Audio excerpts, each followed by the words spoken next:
Shawnee, we are back, and this is episode number 62, but it's a special episode because we've got another guest with us.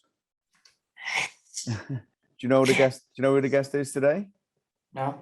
He's called Warren Williams, and Warren is a sports coach, like a physio, but he also does like holistic therapy and stuff like that. And he's worked with some of the world athletes like David Haye, Emile Heskey, Billy Joe Saunders, and Jade Johnson, and amongst other people as well.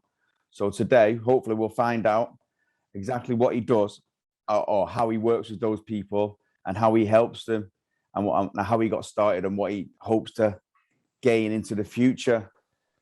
Yeah?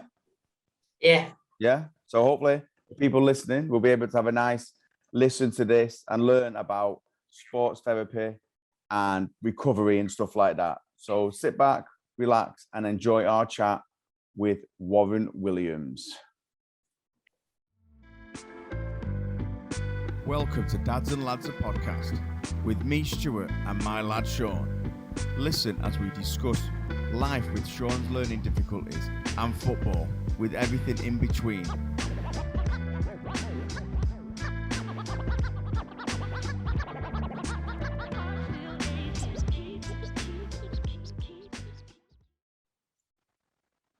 Shaun?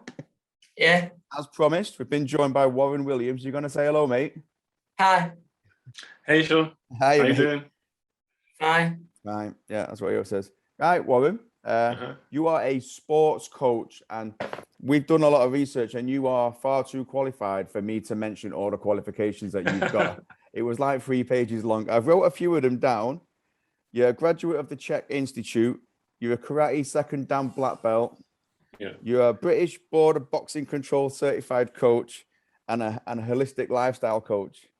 Yeah. How did you even start all of this?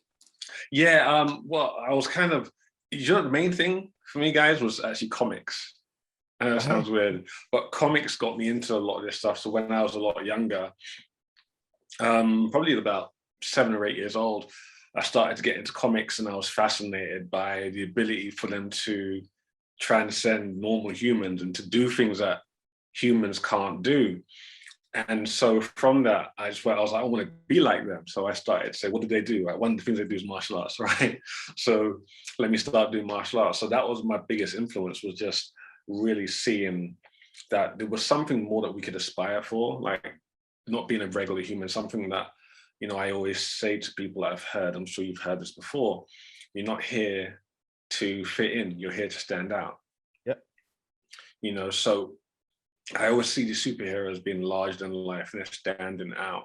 So that kind of motivated me to get into martial arts, first of all. And then as I got into martial arts and started to have an appreciation for the body, then an appreciation for the mind, I wanted to start to learn more about how we can become healthier and fitter in different ways. So that kind of led me into, first of all, becoming a quote unquote personal trainer at a fitness chain. I did that for a few years, got people a certain level of fitness, but then most people had aches and pains, digestive problems, bloating, and all this sort of stuff. And I realized that I didn't know enough by just being a basic personal trainer and having the martial arts background to help them.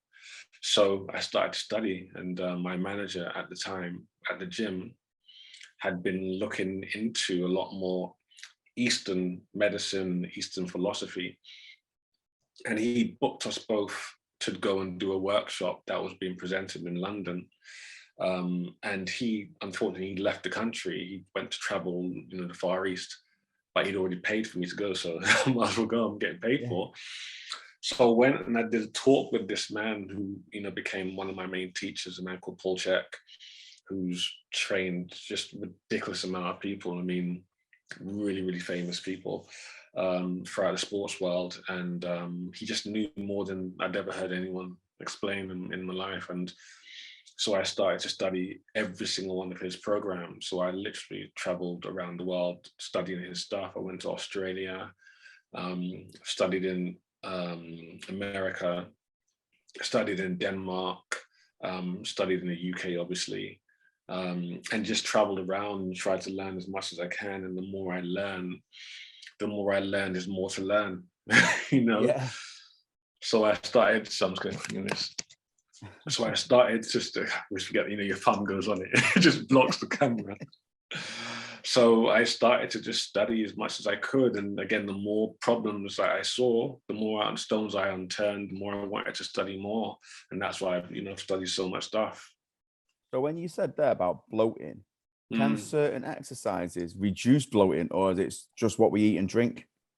That's an interesting one. So most people, they think that when they do an example, if they do people like do crunchies or sit-ups, they normally think that that will give you a flat stomach. And it's not actually true. What it's doing is it's strengthening the muscles around your abdomen, but where you get bloating is in your stomach. So it's in completely different areas.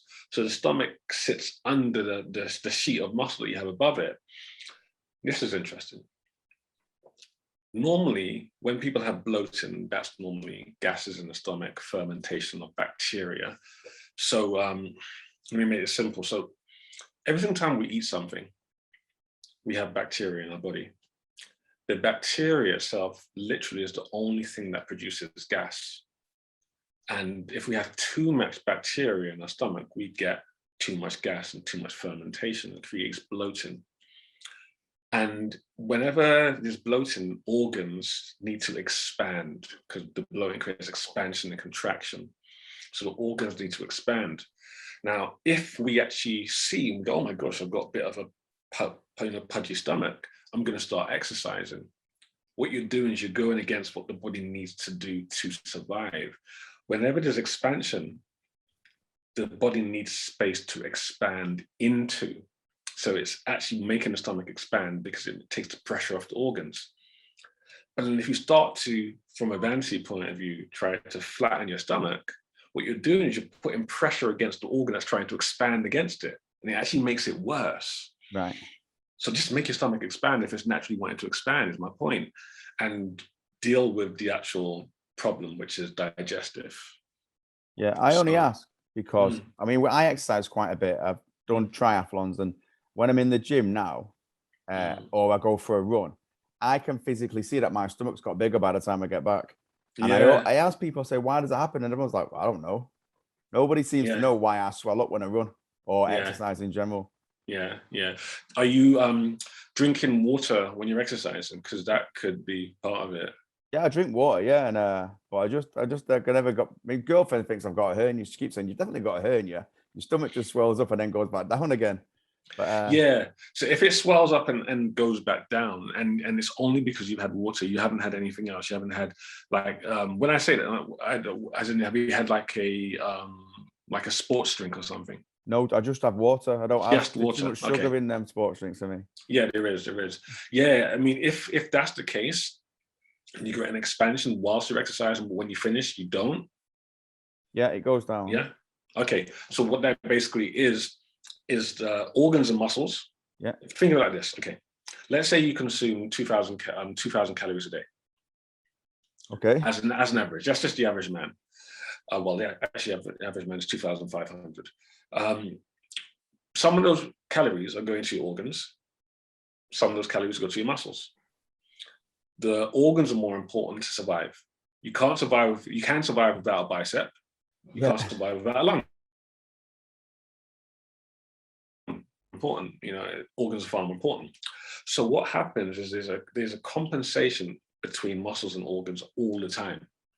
So if you're exercising, and when you exercise, you're finding that you're actually bloating, what's happening is the muscles themselves are taking energy away from the organs.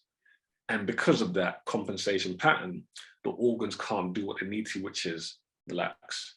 The muscles are forcing the energy into the muscles itself. So it actually makes your body bloat. You're actually shutting down the function of the muscles. So think of it this way. Okay, I'll say it like this. So basically, let's say this is your stomach. Yep. And that's your muscle above it.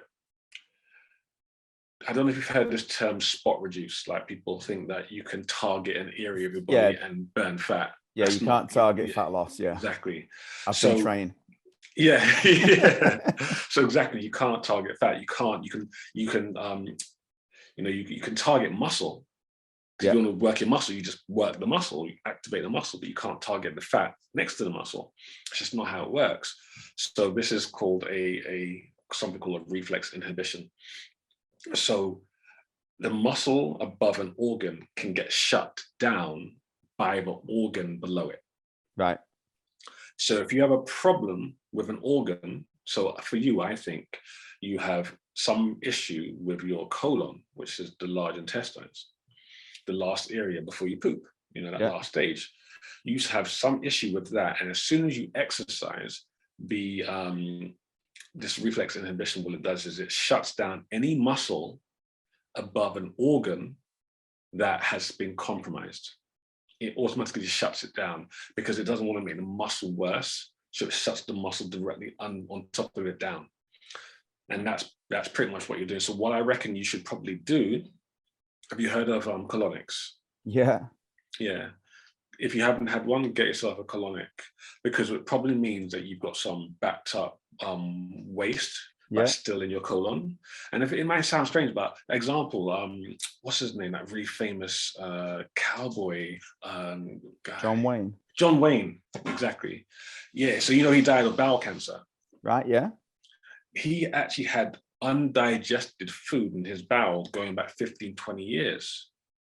And so people think, well, I go every day, but it's how much you clear. So when we look at constipation, in the Western world, 90% of people in the Western world are constipated. But people think if they go every day, they're not constipated. And constipation or a lack of constipation isn't not going. It's actually not clearing 12 inches a day because the colon is 12 inches long. Right. So if you cleared 10 inches every single day, there's still two inches backed up. Then you eat again, you clear another 10 inches, there's still 2 inches backed up. Eventually, over time, that starts to putrefy, it starts to rot, it starts to become carcinogenic. Carcinogenic basically means it's like cancerous in the body. Yeah. That's how you can get cancer. Yeah. So we don't always clear our bowel. And so because of that, if there's a foreign substance in the colon, it's irritated. And when you exercise, it shuts down the muscle above the irritation. And that might be a distension or a bloating. Yeah. So if you clear it with a colonic, you flush it, then exercise, you should see a difference. Yeah, my girlfriend said, that's the two things she said, you either blocked somewhere or you've definitely got a hernia. Yeah. And that was the two things. But that sort of thing could stem back to when I was younger, because when I was, until like early teenage or mid-teenage years, I only ever used to go to the toilet on a Sunday. I don't know why. It's just that was just how my body was working. Yeah. Mates were all like, Stuart, you need to go after every meal or something. Yeah, I was like, well, I don't need to. That leads me into a story, actually, a quick one.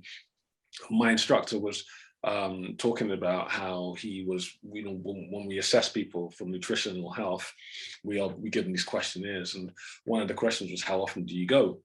And I can't remember what the person wrote, but anyway, their answer was it was normal. And so my coach was like, I know you're definitely not normal, so I'm going to actually ask you when you come into the session. So, he arrived into the session and he said, okay, just to let me know, how often are you going a week? And he was like, like once a month. He's like, once a month? He goes, yeah, that's normal. And his whole family were going once a month. And I always say to people, that's rubbish. There's no way. And I say, well, where have we ever seen on an advert on TV, it's normal to go every day? Or when do you ever talk to your friend, hey, Dave, how often do you go? No one talks about it because it's such a taboo subject. So you could effectively go through life not knowing how often you should go, because a lot of people just don't want to have that conversation. So yeah, I mean, if you're definitely not going every day, there's definitely a backup. And that creates something called entrainment. Entrainment means just habitual patterns of the body. Right. Yeah. Yeah. So you'll naturally go into a holding pattern, like a funny sort of thing. Like women, if they're in a new relationship with a guy and they're in the same house, woman's not going to go and do a number two. Yeah. Anybody hear it? So they'll hold it. And man will be like, I'm back in a minute. Drop the kids off, and they not bothered. So many women have an entrained pattern because they just don't, because it's unladylike to go. Even at work, women at work, they won't do a number 2 at work. A man will just crack on. Yeah. So because of that, women have a lot more digestive issues because they just won't do it. And if a man needs to let a poop out, they'll just let a poop out. A woman will hold it. That entrained, that holds in your body. So eventually, after time, we create these holding patterns that create illness in our body, and then we go to the doctor for IBS. Yeah, when definitely. It's habitual. Yeah, it makes sense that women would have it but it makes sense for everyone when you hear somebody speak about it. I mean, I didn't think we was going to be speaking about my toilet habits at the start of the podcast. Honestly, I thought we'd be talking about Emile Heskey or something, because I thought Shaun would just be like straight in. Emile Heskey, I've got to ask him a question. But you didn't learn this on your sports course, did you, Shaun, at school? No, Shaun's just done a sports BTEC, didn't you, Shaun, at high school? Yeah. Oh, cool. So did you enjoy it? Shaun, did you enjoy it? Did you enjoy it? Yeah, he loved it, didn't you? Most of his school was done at home. Most of his last 2 years were done at home now because of COVID. Right. So He was always homeschooling, but he did all his coursework and everything, and then he got a level 1 distinction. So fantastic! Wow. In his next stage of education, he can continue that on and stuff like that. So I see all of the football T-shirts in the background, Shaun. Those are nice. Yeah. There were gifts, weren't they, Shaun? The gifts from they're from a company called Jersey Box. Okay. They sent them when we started doing the podcast. He said they liked me and Shaun's learning difficulties, and they liked what we were doing, and they sent us a few shirts. So we have is that Espanol on the end, Shaun? Yeah. Yeah, Espanol and Verona, the grey one in the middle. They were a gift, and then I won the Feyenoord one in a raffle. And we cool. We just have them on to make us look a bit more sporty on the wall in the background. Cool. So football's a big theme. Football, yeah, that's Shaun's first football shirt behind me. Right. I'm a massive football fan. Shaun's a massive football fan, and I actually named Shaun after my favourite footballer. So. Oh, Shaun Goater. Okay, cool. Shaun Goater, yeah. So we did that when I was a lot younger, because I was a young dad, so I was a bit naive and a bit silly, but we got it done. And we like it now, don't we, Shaun? Yeah. Yeah. So, do you know the CHEK Institute? Yes. What does that entail? Is that just one specific element, or is it everything? Yeah, it's what they call it, a multifaceted system. So CHEK itself is an acronym. So it stands for Corrective, Holistic, Exercise, Kinesiology. So kinesiology, a lot of people have not really heard that term. It's kind of similar in a way to osteopathy. Kinesiology is kinetics, obviously, is movement. Yeah. And then ology means study of. So it's the study of movement. So with that, it's definitely, yes, multidisciplinary. So that's the main thing I've studied. So we learn about nutrition, how nutrition can affect health. Yeah, and then you learn a lot about what we call functional exercise. So functional exercise are things that basically, in simple terms, is anything where you're not using a machine would be classed as functional exercise. Yeah. Where you have to control your own center of gravity as opposed to the machine doing the work. And stats show that 67% of all injuries take place on machines. People think machines are safe, but they're actually not very safe.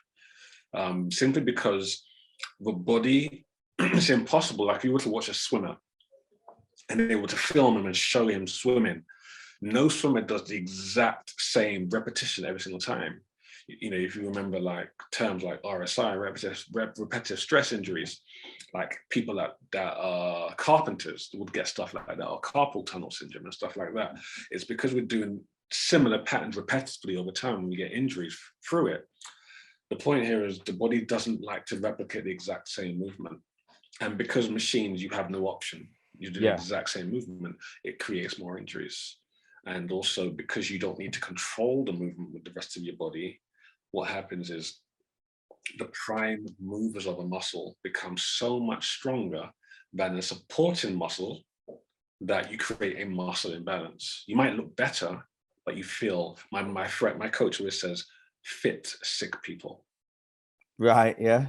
Yeah, so you look good on the outside, but on the inside, there's nothing going on. And that's why most personal trainers, I know actually it's 100%, all personal trainers are currently training clients that all have an undiagnosed injury at all times. Would make sense, because most injuries people won't know, will they? Like, I mean, I did Ironman a few years ago. Oh, wow. And in the run up to that, I started getting regular sports massages. And I feel much better after I have one. But even now, carrying my bag at work, because I'm a train driver, I carry this bag on my back, and I know that I start getting back pain, but I know it's because I've got like a twist in my shoulder from carrying my bag, and I have to go and see Shelley and get straightened out. Right. Yeah, I always say nobody gets injured sitting at home watching TV. You don't get fit, but you don't get injured. Yeah. You normally get injured in the gym or, sports, doing something physical. So, so basically there are 3 planes of movement in the body. Sagittal, which is what most people use, which is basically front to back. So, like squatting, bench press, bar, chin ups, curls, deadlifts, all of that is one plane, forwards and backwards movement. Yeah. So most people train that way. But interestingly, most injuries take place in the other 2 planes, which is the rotational plane and then the side bending plane. Because you got to think, how often do people do? Yeah, it's an unusual movement, isn't it? Yeah. But walking is rotation, so we need it. Yeah. But in the gym, every machine is linear. You think of a machine in the gym that makes you twist. You really can't really think of one. There's just that one, isn't it? That the ab one that makes you go that one, and then the ab that makes you go that one. Yeah. The one that was made famous in Rocky Balboa 4. I don't like it. Yeah, I don't like it. Yeah. So so most injuries take place in the other planes, and it's because we're not doing functional exercise. And you can see someone who's really strong, but they can get injured twisting to get out of their car, or to pick up a bag of shopping and pull it into the trolley. That's a dynamic bend with a rotation and almost like a squat twist. Yeah. But yet in the gym, you wouldn't do something like that. Even this may sound weird, but even sitting in your car is quite a complex movement. Standing, then you got to go do a squat with a rotation, step in with one leg, and then a twist of the rotation back to neutral. No machine in the gym trains you for that. And that's why sometimes people just do the littlest things and they get really annoyed. But I just did a little thing and, I got injured. Or you'll hear of people saying, I sneezed and I blew a disc. That's me. I didn't blow a disc, but I did hurt my side for about 3 weeks after. Yeah. I just sneezed funny lay down. Yeah, it's crazy, right? Just the littlest things. And so one of my coaches says, we spend so much time working the show muscles and not enough time working the go muscles. Yeah. That's kind of what Javino says to me, innit, Shaun?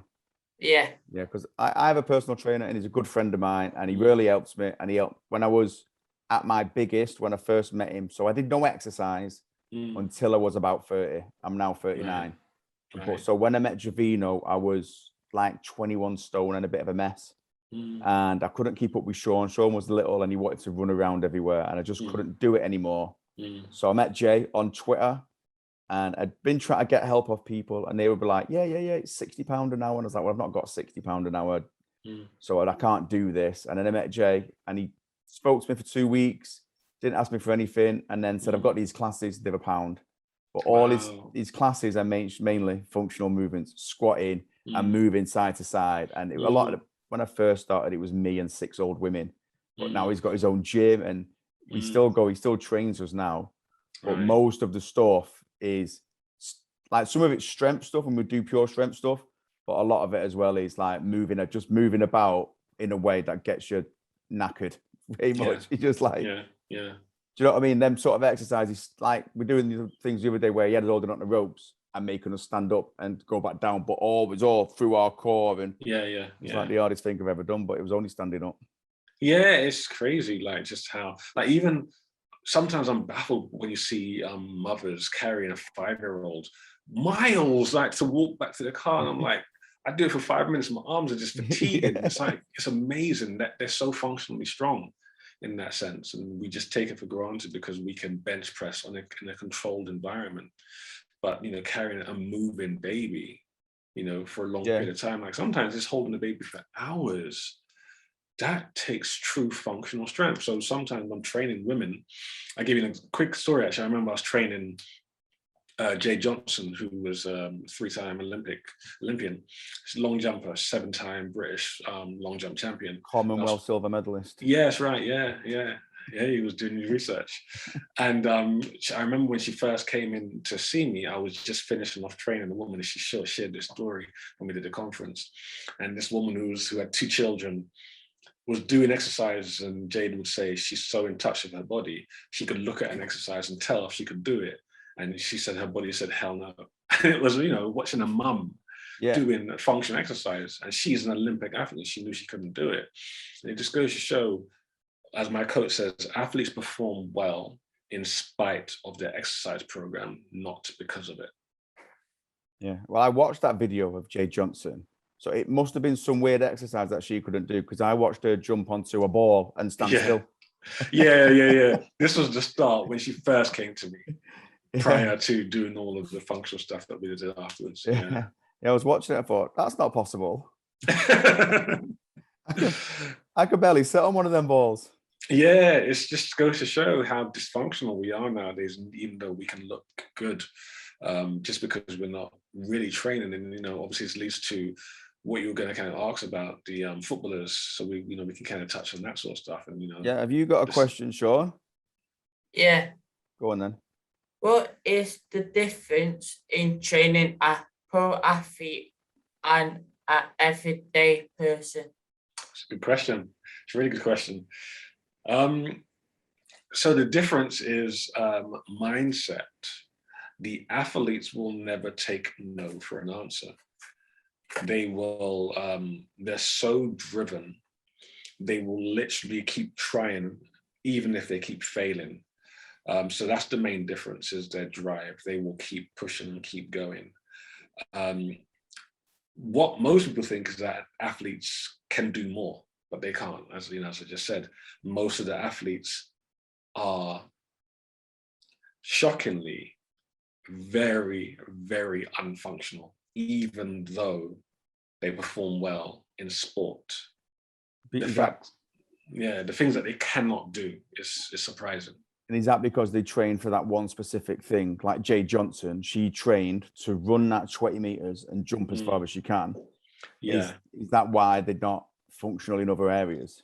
Yeah, a lot of it though is because of their training programs, because they're obviously just following what their coaches tell them to do. Yeah. So that's the main thing. So they're very, very driven. They've got strong minds, but they're very unfunctional. Even though they can do so much, but it's why they get injured so much. Example, I never worked with him, but Michael Owen. Yeah. He had a long-standing hamstring injury. No matter how much people rehabilitate him, he constantly had a hamstring injury, to the point where not a lot of people know this, but he was getting cow blood injected into his hamstring at one point, because they were just trying to get as much blood into the hamstring so it could heal. And one of his imbalances was one of his eyes was stronger than the other. Like, we all have a dominant eye. And you know that whenever you go to like the olden day doorbells, because not everybody uses the key. Yeah, I know what you mean. Yeah, the keyhole. Keyhole. You always go to it with one eye. It's always the same eye. That's your dominant eye. But his was creating problems, because when you have a dominant eye, you naturally rotate your head to the dominant eye. But what happens is everything below your head rotates opposite to balance it out. And then the hips rotate, and then the knees rotate. And so you get pulling on the hamstring. So nobody was looking functionally at the whole body. What they would look at is where the pain was emanating from. And if you do that, you're not seeing the whole picture. So we have this analogy that if you're looking at a tree, are you seeing the whole tree? Most people think you are, you're not. Most of the tree is below the surface. The roots make up so much more of the tree than the tree itself. So if you're only looking at the tree, you can't help someone. You have to look at the whole person. And in sport rehabilitation, most clinicians or practitioners are treating the spot that hurts, not the cause of the problem in the first place. And that's why they don't really get results. So, like you said, they were injecting blood to help aid rehabilitation. Recovery of the muscle, yeah. Does that mean cupping works? Because that's what cupping does, doesn't it? They put cupping on and it increases the blood flow to that area. Yeah, exactly. So does it work, cupping, or is it just a... No, cupping is good. It just depends on what it's for, because some things you can't add blood to. Like if you tear a muscle, you want to get, there's this thing called rest ice compression, rest ice compression elevation. Some point you have to take blood away before you bring blood back in. So in some instances, yes, it's good to aid recovery in general, to get more blood to an area to cover, in general. But long-standing injuries, no, it's not as effective. It's more preventative rather than, corrective. Yeah. I just asked because I was watching the Paralympics this morning, and all the Paralympian swimmers, they had cupping marks on them. And I thought, but the woman said there's no real proof to say it actually works or whatever. The woman who was commentating, and I just thought I'd ask because I saw it this morning. Yeah, I mean, the thing with that though is what they're talking about is double-blind studies. And most double-blind studies are just that, double-blind, because they're controlled and they're normally paid for by the company that actually put out the actual test in the first place. Yeah. So they're not truly neutral, So, most modalities have benefits, but it's whether or not they are treating the effect or the cause is what we're really concerned with long-term. The word symptom really means signal. So the body finds a way to send a signal to an area so you can actually deal with it. But what caused it can be completely different. You could have a knee injury, not because you got hit by a baseball bat. You could have a knee injury because your hips are turned in the wrong way, or your back is, twisted in a certain way and the knee is compensating. And if you only look at the knee and not see what drove it, you can never get long-term correction. Yeah. So that... blowing my mind. I didn't think it was going to be this deep, but it's real good. I love doing these because speaking to people, so we can just learn all the stuff all the time. Yeah. I would never have thought that Michael Owen was injury prone because his eye was not looking the right way, or because he had a dominant eye, and then he was always injured, because that hamstring injury really hampered his career from being that rapid 18-year-old that we saw scoring against Argentina to being unable to play, like Ronaldo now 36 years old and Messi 36 years old still playing. Michael Owen was done at like 28. Yeah, I remember that. Yeah. And those two players are incredibly functional. Yeah.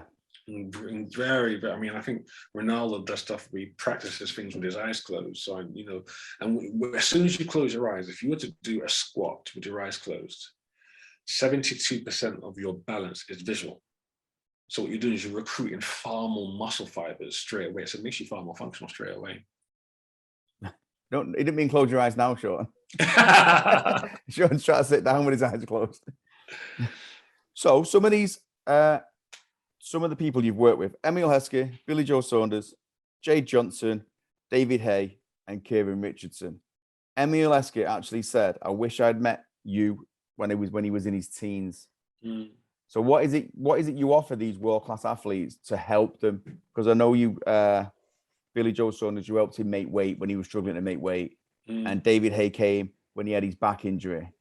So how is it you help them? What is it you offer them to help them? Actually, it's just funny. Me and my partner, we literally just came back from this place called the Birch, which is a kind of like a retreat sort of place. And I just bumped into Kieran Richardson yesterday. I didn't even know it was him. He looked so different now. Yeah. It was just so funny. I just bumped into him. Yes, I hadn't seen him in about 5 years. But yes, to answer your question, what I basically do is I do a very comprehensive evaluation. I assess them, not their injury. I assess them. And Emile, he always laughed about when he had his Achilles injury. I never looked at his Achilles, and he was like, "What are you doing? Look at my Achilles." And I was like, "That's not the problem. That's just the symptom." So what I do is I look at the whole person, regardless of what their injury is, because if you don't do that, it's like the tree example I gave you. So you have to see where all of their imbalances are and correct all of those, and then the body will just synchronize. It's really that simple. So we do structural analysis. I do very extensive assessments, like 500 different tests. and it takes 5 hours. And you assess their eyes, their breathing, the function of each arm, the function of the abdominal wall, the position of the pelvis. It's really, in depth. Hearing, what happens when they march on the spot with their eyes closed, their feet on 2 different weighing scales. Do they have more weight on one side than the other? And once you kind of get this raft of information, you're looking at what drives the imbalances. And then you prescribe an exercise program, which is stretching as well as strength work to correct the alignment. It's like a mechanic on a car. If something's going on with, some sort of piston or something in the car, they deal with it, and that corrects the whole car. If the axle on the car is off, the car will not drive straight. If you don't put a new wheel on it, you fix the axle. Yeah. And that's essentially what we're doing. We're looking at not the symptom, just the cause. So I prescribe a corrective exercise program that they do. I do some adjustments, spinal alignment, and then they're in really good postural alignment. And then they can load their body correctly, and then they can, because of that, have longevity in their careers. And that's kind of what Emile's alluding to. He was training harder but not smarter. Yeah, he said he was fitter in his 30s than he was when he was in his 20s after he'd worked with you. Yeah. I mean, the thing is, he was injured for 3 years, and he went all around the world trying to get healed. And I wouldn't say cured him, but because I don't like that word, but got him back to normal in 2 weeks. Right. And he was injured for 3 years. Yeah. So he became a lifelong client. We're still friends. We talk all the time. But it's just the same with Kieran. One session, his issue was things to do with his neck as to why he was having hamstring issues. And again, same thing, you correct the body, and nobody had ever looked at his neck, and he was getting adjustments daily at the club. Can't remember, was it Aston Villa? Yeah, Aston Villa. Yeah, he was getting adjustments daily, and I'm not even sure if it was Aston. I can't remember what the club it was. But yeah, and I just said to them, leave him alone. Let me just do my work. And we got him corrected in probably about 3-4 weeks. That's real good. Yeah, nobody's looking at the whole body. Yeah, that's it. They just want to get his legs right, so he can run in front on the football pitch. Yeah, exactly. Shaun, did you have a question about Emile Heskey? It might not be relevant because you like that. Go on then. How did you meet Heskey? How did you meet Emile Heskey? I got it. Yeah. Thanks, Shaun. One of my other clients knew him and had been saying to him for about a year, you need to go and see my friend. I'm sure he can help you. And it literally took Heskey a year to decide. Things just got so bad, and the club was putting him under pressure. If we can't play you, we're going to transfer you. Yeah. So reluctantly, he said, okay, I'll go and see Warren. And he came down to my studio with the club osteopath. And the osteopath was just constantly challenging me with everything. Why are you doing this? Why are you doing that? And Emile was like, look, just let him do what he needs to do. And the next time he came down, he just didn't come with the osteopath, So because I got the results very quickly, he just paid for himself. He said, I'm not interested in the club dealing with this, I'll do it myself. And, he flew me out to Australia because at the time, even though he was healed, nobody trusted he was healed because he'd been injured for so long. Yeah. So he had to leave the country, and he went to Australia, played with Newcastle Jets for 2 or 3 seasons, and he flew me over. I stayed with him for a couple of months each season and just helped him out and kept his career. And then he came back and he played for Bolton, because then they finally gave him, you could see he was healthy and he was able to play out, the last few years of his career. But, he would have retired, but, we gave him an extra 4 or 5 years, which from a monetary point of view is priceless. Obviously we know what footballers can make in a very short time. So that helped him out greatly. And so because of that, we're still friends now. Yeah. I bet more mentally it helped him out. Like monetary, he probably had enough money by that time when he got to the end of his career playing at Liverpool and all that. I bet mentally being able to go out on his own terms, exactly, rather than when injury put him out. Yeah. Because a lot of footballers and professional athletes in general, when they stop, if they just completely stop, it really affects them mentally. You can sort of see it a lot in boxes and stuff like that. Yeah, sad, definitely. I mean, substance abuse and all this sort of stuff, just because they, again, like you said, didn't go out on their own terms, make the decision themselves, rather than it being made for them or the club making the decision for them. There's definitely, the way you end the story is far more important than how you started it. Definitely. Yeah. Like for that, especially like someone for Emile Heskey, he was a massive deal at one point. England player, Liverpool player, for that to be stopped by an injury, it would have probably just played on his mind the whole way through. So you probably gave him a fully new lease of life when he could do it again to the standard that he wanted to. Yeah, because even when he was with the Newcastle Jets, the average age of the team, I think, was 21. Yeah. And he was like 36 at the time, and he was still outplaying them. So he loved the fact that he could do what they couldn't do. And I said, if they knew what he knew, he would be the redundant player in the team. Yeah. Because he'd be the old functional guy and they'd be the young functional guys. But, he had an ace up his sleeve because of it. And so he was able to maintain with them, which was great. So the way you met Emile Heskey, is that the way you meet most of your clients, through word of mouth because you're good at what you do? Yeah, I mean, I think Emile was pretty much the first big football person, and that was through referral. And then he obviously, his words have weight. Yeah. He's an elder statesman in football. So he would just recommend other footballers. Like when he went to Bolton, he said, look, you got a hamstring injury. You've had the same hamstring injury 5 times. Let's go and see my friend. So he would make some referrals. Nigel Rio-Coker was, I think, the captain of Bolton at the time, and he came and saw me. So I worked with him. And then again, people in the football world just speak to each other. One of the Anton Ferdinand, I worked with him for a little while. So, a few different ones started to speak out. And then the clubs would start to reach out after a while as well. So there's a few brief stints with some clubs. Yeah, that's a friend of mine has done one of your courses. I think she did like a seminar thing. She's called Nisha, and when I was Googling, I noticed that she was a mutual friend on Facebook. So I was like, oh, is he all right? And she went, he's an amazing guy, and he does football courses. So do you do courses for professional footballers, or is it like a football strength course or something? Yeah, I did. Yeah, more functional football strength courses. Yeah, I don't do them anymore, but I used to do them for a while. Yeah. She's a Pilates teacher, my friend, but I know her from running. Right, she goes to the same running club as me in Sale, and she was like, yeah, he's amazing. Yeah, I do remember that. Yeah. So that was a few years back that I used to do that. Yeah.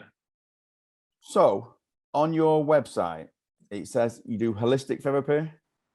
Now, I'm like a dunce. I don't really understand things. So can you explain what is the holistic side of it and what is holistic therapy, please? Yeah, so holistic itself, the word holistic just means whole body. So if you are doing every facet of health, by definition, you're holistic. So holistic is a term that a lot of people are throwing out because it's a buzzword now. So you might see online holistic acupuncturist. That's actually a lie. You're not a holistic acupuncturist if you only practice acupuncture. There's nothing wrong with being an acupuncturist, but the terminology should really be an alternative acupuncturist or a complementary acupuncturist, not holistic. So to use the term, it means you have multiple ways of treating or healing someone. So that's general term. But so holistic lifestyle coaching is where you kind of just are able to look at more than what's going on the surface. So you look at what's going on. I always say we're all made up of hardware and software. Yeah. Like a computer. So, if you get an injury and you go to the gym, you can't take your mind out of the muscle. You'll be fearful of it. So that's the software that runs the hardware. So we look at what's going on mentally, today, like suicide rates are up, depression is up, anxiety is up. So that's a lot of the hard software that's not being spoken about. So we look at what's going on under the bonnet.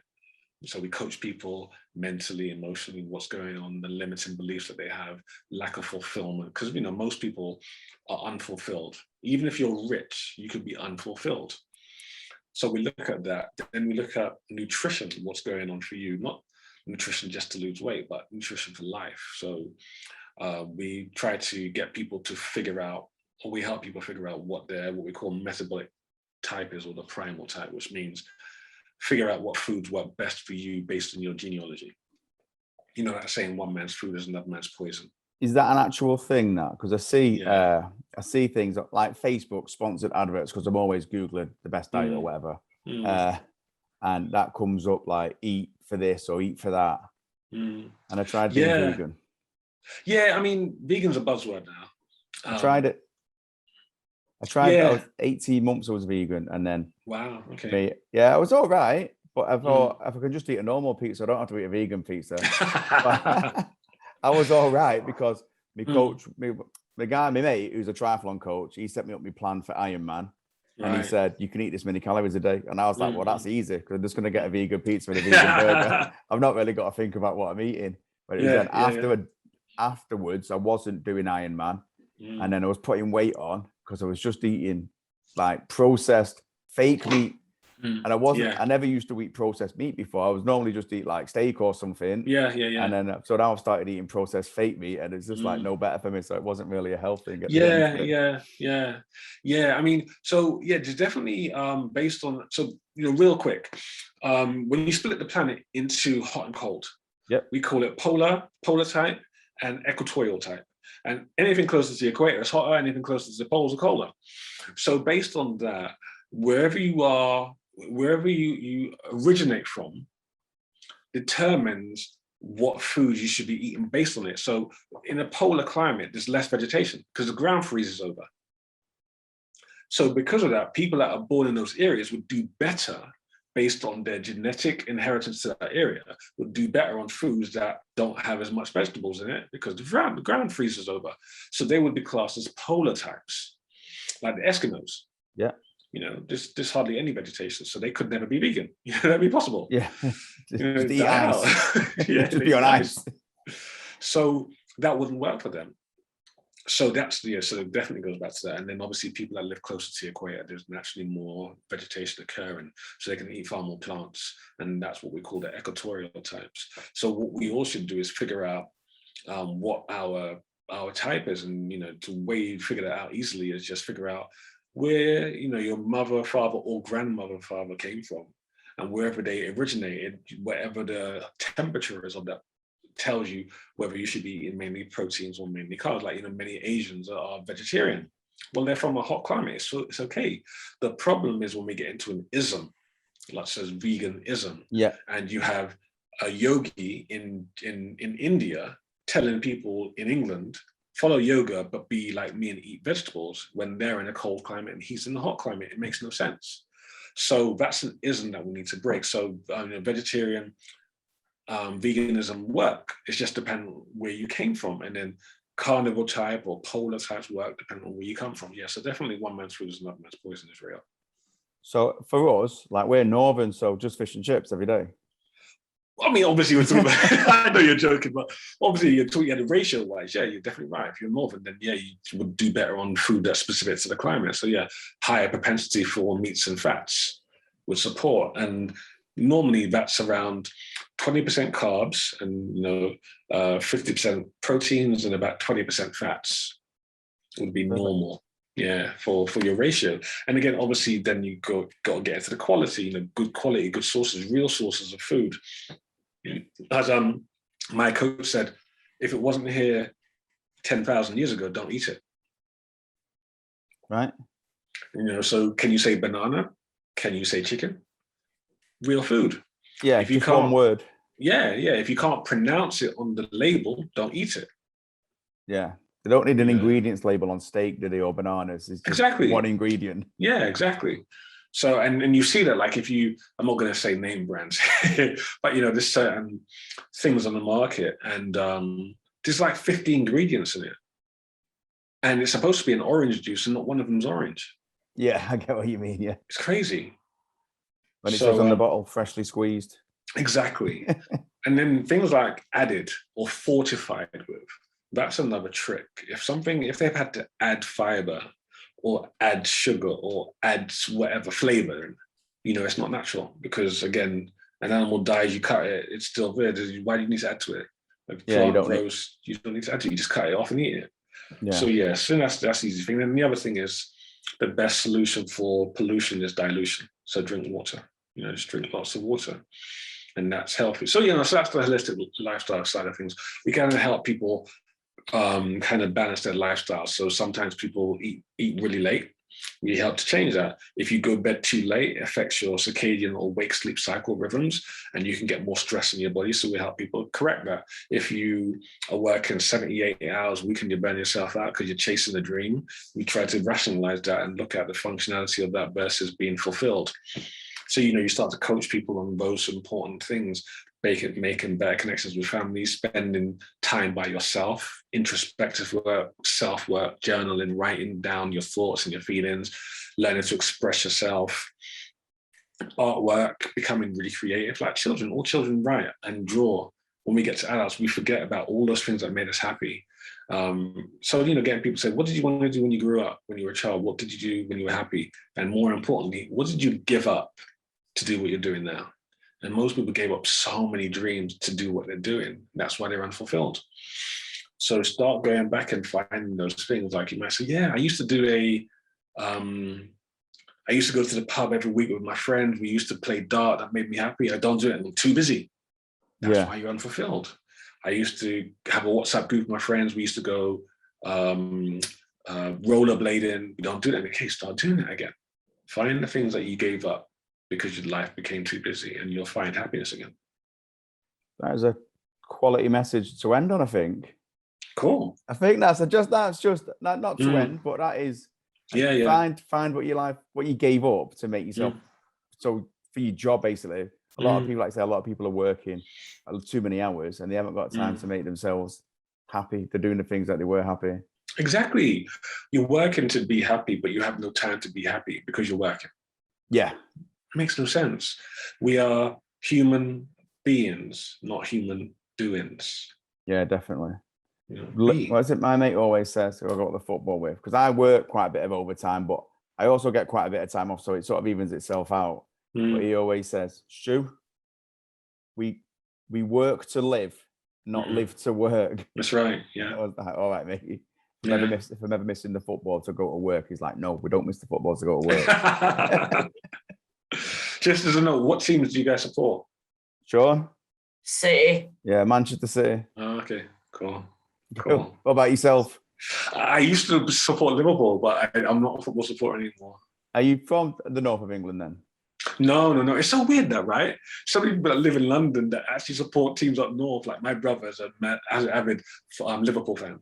Yeah. Oh, right. No, it's just because Kevin Richardson was at United and Sunderland, and then Emile Heskey was at Liverpool, and Billy Joe Saunders, he lives around he used to live around the Manchester area. So I just thought you might have been from around here. No, I just travel. I travel a lot to work with people. Yeah. And with a lot of your clients being the super energetic pro athlete types, do you still work with everyday people?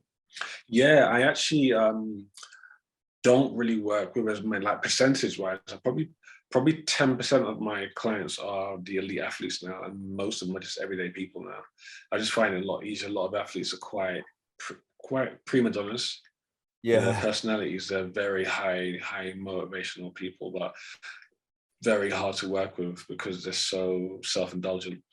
I like more real people that really honor the time, because sometimes a lot of these people, they think it's almost a blessing for you to work with them rather than it being a team effort. So it can be hard to work with some of these people sometimes. Yeah. So I just like to work with quote unquote real people that truly honor.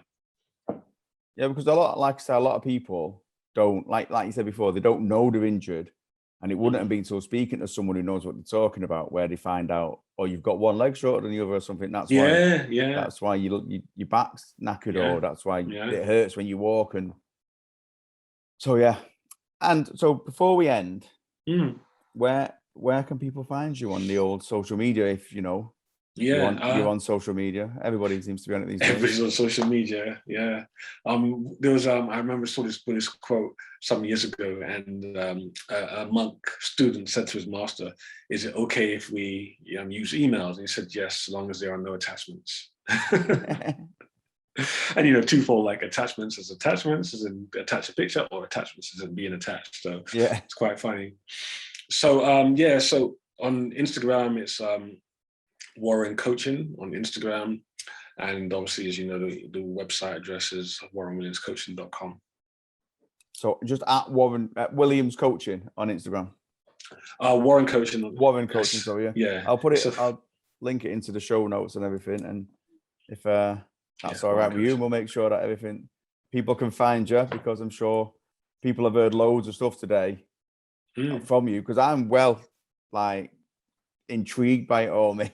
Yeah, no, that's good. Yeah, because I know how much I've hurt myself running and cycling. The cycling not so much in the swimming; it's mainly the running on concrete. I think. Yeah. 6 marathons down, and my legs are a bit knackered. Yeah. The impact on the knees is tremendous, especially on the hard ground. Yeah, but it's also the trainers. You know, running in trainers is actually good for the feet. So they say get them barefoot things, don't they? But they just look weird. Yeah, I've actually got 5 fingers. Oh, have you? I've got loads of pairs of them. Yeah. My mum's got the socks because she has arthritis and her toes curl underneath it. So she says she bought the socks, and she says it's the best release. Yeah. That she's ever had in her life. Yeah. I got the toe socks. Yeah, so my mum's always got them on. Yeah, I have to. That's the only way you can wear the 5 fingers. You know, they have to have the toe socks with it as well. Yeah. Shaun, do you reckon you could do rugby in just normal barefoot? No, you'd have to have your boots on, don't you? Yeah, you'd slide. You definitely would slide. Yeah. Warren, it's been amazing. Pleasure. I can't thank you enough for coming on and having a chat with us about all this stuff that I didn't even know about, to be honest. Like the whole digestive thing, and it helped me personally about my bloating. When my girlfriend listens to it, she'll be like, "See, I told you." Yeah. No, it's good. It's an honor. It's always a pleasure just to communicate and connect and share information with people. So thanks, and Shaun, thanks for your contributions to the questions. It's all right. Yeah. What do you say to Warren, Shaun? Thank you. It's a pleasure. Yeah. All right. Let's just stop that there. Pause it. It's good, that, wasn't it, mate? Yeah. Yeah, we're recording it again, mate. So did you learn a lot then, Shaun? Yeah. He had a lot of information for us, didn't he? Yeah. Can you believe Tori was right all this time and I've got a blockage in my stomach? I'd go get some tablets then. It's not tablets. Do you know what a colonic is, Shaun? No. They put like a tube up your bumhole and they put water in it, and it all the stuff that's stuck in your stomach comes out. So I'm gonna have to go and do that. That would have hurt that. It's maybe, yeah. But right, Shaun, this is the end of the podcast now. So where can people find us? On our website, that's the lads. That's Pod. And lads pod. Go on. It's dadsandladspod.co.uk. And we're on all podcast platforms. And if you just search Dads and Lads, the podcast on YouTube, the YouTube video comes up. And if you're already watching us on YouTube, then I take it you found us. Just please subscribe.